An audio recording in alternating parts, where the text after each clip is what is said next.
how to cancel ChatGPT subscription. If you think it hasn't really been your worth for having the ChatGPT subscription and paying few dollars a month, you decide that you might want to cancel it. Well, to cancel it, what you do is that you simply open your browser and you go to chatgpt.com. Then when you go to chatgpt.com, you can currently see that I have got a plus plan. But if I want to cancel it, I can click on the profile icon from the top right hand side.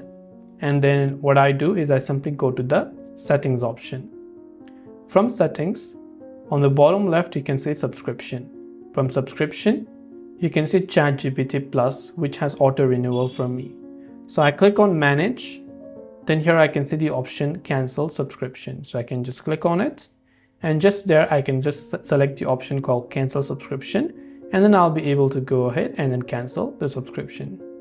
So I hope the video helped you out. If you have got any further questions, do feel free to also leave them down in the comment section below.